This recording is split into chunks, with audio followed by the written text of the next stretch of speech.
lo que hay de, es lo que hay detrás de esas expresiones for, o sea, las expresiones for realmente se traducen en llamados a map, a flat map y a filter, como les conté la semana pasada. Entonces, ¿cómo se traduce el for? Entonces, primero, supongamos que las expresiones for no se traducen, sino que funcionan así por debajo. Usted no sabe cómo, que son nucleares, que vienen dadas por el sistema. Entonces, si las expresiones for fueran nucleares, podríamos escribir map, flat map y filter usando expresiones for. Por ejemplo, el map, que lo escribimos la semana pasada con una función recursiva de cola y esas cosas. Entonces, el map se podría escribir así. El map escoja una lista XS y aplique la función F a todos los elementos de la lista y devuelva la lista con los resultados, ¿cierto? Entonces, fíjense lo que uno podría hacer. Para cada elemento, explore cada elemento de XS y coleccione los F de X. Y de esta manera, yo tendría implementado el map. O sea, recibo una función y una lista y me devuelve la lista de los elementos aplicando la función, o la colección, ni siquiera, en este caso la lista. El flat map, por ejemplo, entonces se podría resolver de esta manera. El flat map por lo general es porque yo exploro una lista, es una lista de listas, y luego con Y exploro, eh, digamos, para cada X averiguo un F que también es una lista, entonces tengo que explorar con Y esos, y luego entonces colecciono los resultados Y. O sea, para cada X de esa lista, lo que hago es recolectar el F de X, pero acuérdense que el flat map lo que hace es no quedan listas de listas. Entonces recolecciono aquí lo que va dando cada Y de cada una de esas listas. Y me queda una lista sin listas, son una lista de elementos. Y el filter, entonces sería simplemente para cada X de la lista XS, mire si cumple el predicado P, y si cumple el predicado P, entonces recoleccione o coleccione ese elemento X. Así se implementaría el map, flat map y filter si for fuera nuclear. Pero las expresiones for no son nucleares, las expresiones for realmente están implementadas en función de map, de flat map y de filter. Pues, ¿cómo se implementan cómo es que funcionan esas expresiones for? Entonces, les voy a contar cómo se traducen las expresiones for. Entonces, el compilador de escala traduce las expresiones for en términos de map, flat map y una variante perezosa de filtros.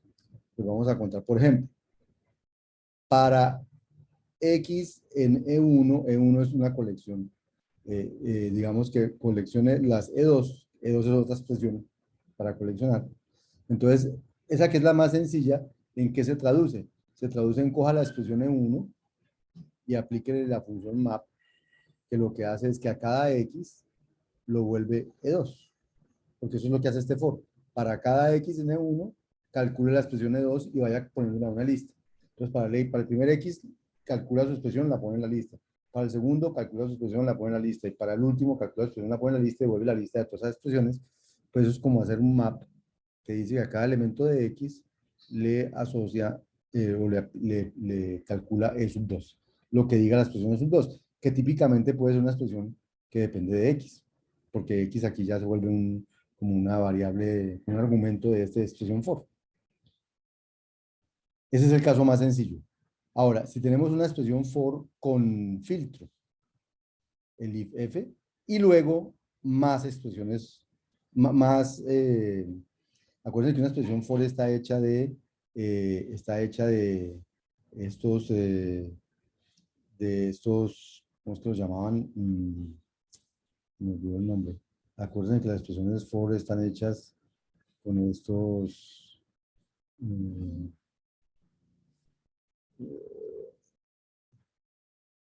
es que estaba la sintaxis de las expresiones for.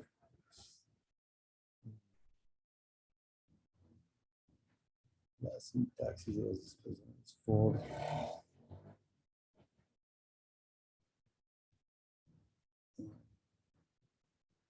Eso. Donde es for, aquí hay ese, donde ese es una secuencia de generadores y filtros. Y es una expresión. Entonces, allí donde estamos en el caso en que queremos traducir una expresión for que es de la forma, tengo un generador con un filtro y más generadores o filtros que haya por allá. Entonces, ¿cómo se traduce este for? Entonces, cojo el primer generador con filtro y lo traduzco en algo. Entonces, ¿qué hago? Digo, cojo la expresión E1 y la filtro con el filtro F que piden allí. Y entonces eh, eso me da la lista sobre la cual voy a trabajar. Voy a trabajar con los X que pasan el filtro. Y luego si hago el resto o traduzco el resto. O sea, a este X en E1 y F primera pedacito de el primer generador, lo traduzco en X en E1 with filter XF. O sea, ya no hay filtro, sino que ya es una lista, ya es una expresión. Y a este lo traduzco como traduciría la expresión de ahí arriba. Si ese es vacío, entonces quedaría como está traducida la expresión de ahí arriba. Si hay más cosas en ese, entonces esas cosas en ese se traducen de esta misma manera. ¿Listo? Por ejemplo, si tuviera X, N1 es el primer generador, punto y coma, Y, N2 es el segundo generador, y luego el resto, colección E3, entonces, ¿qué hago? Como tengo dos generadores, si hiciera simplemente la traducción simple de ahorita, no funcionaría, tengo que usar flat map para que la traducción me genere listas de listas de listas. Entonces dice, al E1 le hace flat map, ¿cierto? ¿Y con qué? Con el X, el resultado, X en el resultado del resto, que es el resto para Y, N2, punto y coma S, Y, E3. O sea que este es un flat map que coge todos los elementos de E1 y les aplica y les averigua esta expresión for que colecciona los E3. Y como eso me va dando listas de listas, el flat map lo que hace es juntarlas y aplanarlas y me da la lista de los resultados de cada caso. ¿Cierto? Obviamente aquí falta traducir esta S. Entonces, si esa S es vacía, pues ya está traducido, pero si no es vacío, pues falta traducir este for. ¿Okay? Entonces, si esta S es vacío, este for se traduce con un map, como está ahorita, pero si no es vacío, entonces este se puede traducir también con un flat map o alguna cosa. Es una traducción que se va haciendo recursivamente. Por ejemplo, en el ejemplo que hicimos la semana pasada de dado un entero positivo n, genere todas las parejas de enteros positivos y j, tal que j sea menor que i menor que n y i más j sea primo. Entonces, ese lo escribimos la semana pasada así. Para i de 2 hasta n exclusive, para j de 1 hasta i exclusive, mire si es primo i más j, y si sí, entonces coleccione las parejas i j. Eso fue lo que escribimos la semana pasada. ¿Eso en qué se traduce realmente? Como es un for que tiene dos generadores y el segundo con un filtro, entonces, ¿qué es lo que va a hacer esto? El primer generador, entonces va a volver un flat map. Entonces dice, de 2 hasta n exclusive, hágale un flat map. Entonces, ¿qué flat map de qué? A esta i, calcúlele esta expresión for. Entonces, a esta i, entonces la expresión for es un until, entonces un map, pero es con filtro. Entonces, un until, perdón, con filtro, los j los filtra con esto y muy más j, y al resultado de esto, que va a ser una lista, le aplica map, y acá donde a j lo vuelve la pareja ij. Entonces, eh, ese es el resultado de traducir con map y con with filter. eh, Map y filtro es eso, ¿cierto? Y flat map también hay por ahí. Así hay flat map, map y filter, el resultado de traducir esto.